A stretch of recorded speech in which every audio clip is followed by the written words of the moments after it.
Arrancamos este último bloque de Ad Honorem y me gustaría en este último bloque abordar ciertos casos de la actualidad que considero que son importantes y que tu opinión, doctor, es muy relevante a ese respecto, ¿verdad? Y empezando rápidamente por el caso Pechi, ¿verdad? ¿En qué instancia se encuentra hoy? Podemos decir que hay avances en cuanto, creo que la justicia colombiana es la encargada hoy de llevar el proceso en acompañamiento con la justicia paraguaya. ¿En qué caso se encuentra hoy el asesinato del ex fiscal Marcelo Pecci? Yo tuve una gran decepción en ese caso respecto de la expectativa que se generó en el proceso en Colombia, cuando ellos prácticamente en menos de 2 meses, creo que fue, dijeron que el caso ya tenían resuelto. Y eso a mí me llamó la atención por la complejidad del caso, ¿sí? Dónde ocurrió, es un fiscal, fue un sicariato. Entonces me llamó la atención. Y cuando empecé a hurgar en el caso me di cuenta que en realidad lo que tenían eran arreglos con las personas aprehendidas. No necesariamente que el caso estaba resuelto. Y construyeron esas responsabilidades sobre la base de algunos indicios y algunas evidencias, ¿sí? Pero sin pruebas directas. Y la gran mayoría del caso se construyó sobre la base de los aprehendidos.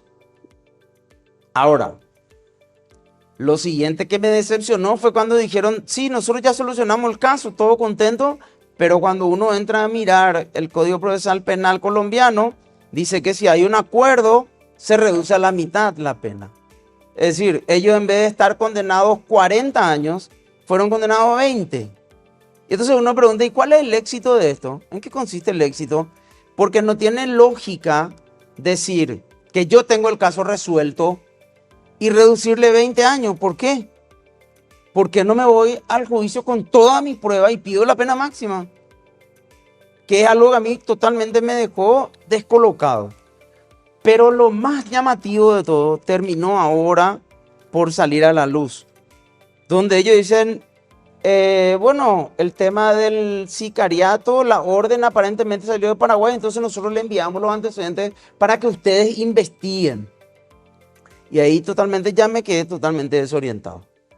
Porque si un fiscal investiga un hecho, ese hecho se investiga desde su preparación, desde su orden, su tentativa y su consumación. Yo no puedo decir voy a investigar de acá hasta acá y esta parte no, porque no. ¿Qué es lo que a mí no me cierra en este caso? No me cierra. O sea, si el fiscal colombiano investigó el caso, ¿cómo es que no tiene ninguna evidencia de quién ordenó el sicariato? Porque un sicariato es lo que está investigando. Y el sicariato tiene por esencia que hay una persona que ordena. Entonces, ¿cómo es que eso no se investigó? Y después de más de 2 años quiere que la Fiscalía Paraguaya se encargue de esa parte. ¿Con qué capacidad? Si nosotros sabemos que el Ministerio Público en Paraguay no tiene capacidad científica. El Ministerio Público en Paraguay funciona o por información de la policía, que le da indicios de sus informantes, o por casualidad, o por la prensa, o porque alguien le acerca algún elemento, pero no tiene una capacidad científica de investigación. Y este es un caso de alta complejidad. Entonces, ¿cómo va a llegar nuestra fiscalía a identificar al autor que ordenó? Para mí, es una gran decepción y yo no creo que se haya hecho justicia en este caso. Justicia se hubiera hecho en un juicio con la pena máxima, no perdonándole la mitad de la pena a estos señores, ¿verdad? O sea, los elementos sustanciales que vayan a acreditar o por lo menos vayan a sustentar una pena máxima no estaban dadas, sino que se dejó esto prácticamente a expensas de los autores que lleguen a un acuerdo Sí. y que ese fue el factor para contar con algunos elementos que resuelvan el caso. Que es un estilo muy norteamericano, ¿verdad? Y nosotros sabemos que Colombia recibe apoyo de Históricamente, preparación de Estados Unidos muy cercano en muchas áreas, y en esa también. Entonces es como un procedimiento americano que vemos en la película, claro. ¿verdad? Te doy la mitad si es que vos reconoces, pero y aparte de que reconozca, nosotros no podríamos hacer eso. Porque en nuestro caso el Código Procesal dice hay que llegar a la verdad. Y la verdad no se puede construir solamente con la confesión.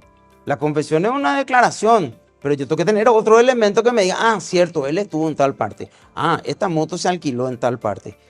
Pero no solamente sobre la base de que él cuente las cosas.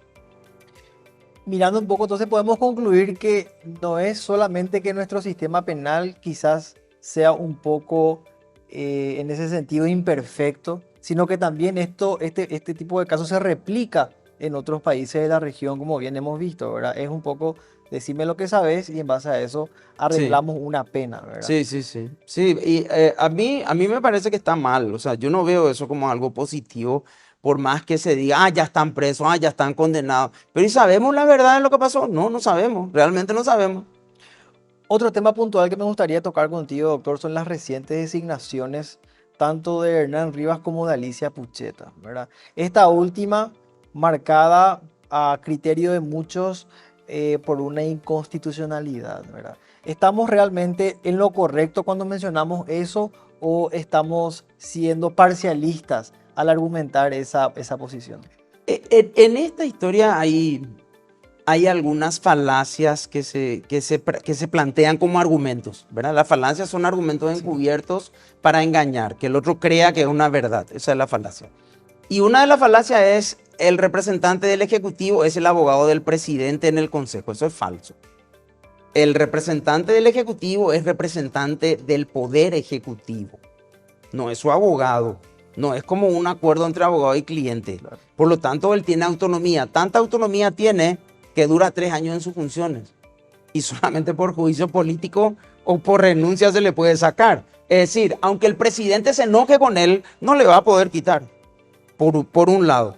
Por otro lado, la única forma en que los órganos puedan designar representantes, en muchísimos casos, y este es uno de ellos, es cuando el órgano le informa al que tiene que designar que está vacante. Porque es extra poder, ¿verdad? Claro, claro. Y ahí se motiva el acto administrativo decreto. Cuando él recibe la nota, ahí se motiva y él vista la nota recibida del Consejo de la Magistratura por la cual comunica la vacancia del representante de este cuerpo, se resuelve, ¿verdad? Y considerando se resuelve. De la otra manera no hay, porque si no, el Poder Ejecutivo sería el que crea su propia motivación, que pasó en este caso. No, no, no, ya pasó el tiempo, yo tengo que designarle. Y él designa. Se rompe el equilibrio de poderes, aunque el Consejo no sea un poder, es un extra poder. Sí. Se rompe el principio del respeto de los procesos constitucionales. Esas normas no están porque sí. Esas normas están para poner límites a los diferentes órganos, al Congreso cuando designa miembro de la Corte, al Consejo de la Magistratura cuando designa terna y así sucesivamente.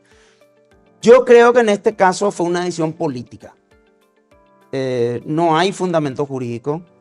Fue una decisión política. El presidente quería que no sea Cronaueter o igual que sea Alicia Pucheta. Y tomó la decisión sin importarle las consecuencias. Ahora hay una acción de inconstitucionalidad que planteó Cronaueter. Veremos qué pasa. Veremos si dejan pasar el tiempo y nunca resuelven o veremos cómo lo hacen. Quiero agradecerte, doctor, por tu presencia el día de hoy. Realmente muy enriquecedor tu aporte, tu opinión calificada, porque ayuda a construir este debate que entiendo que es necesario. Nos da cuenta un poco de la fragilidad de nuestra institución en materia penal, en materia constitucional, también en materia administrativa, y nos obliga naturalmente a seguir reclamando mayores y mejores controles a la hora de aplicar normas y de construirla. También quiero agradecerte por habernos acompañado el día de hoy y te invito a que sigas en Educanal por el canal 21 de Tigo TV y 27 de IPTV Copaco. Buenas noches.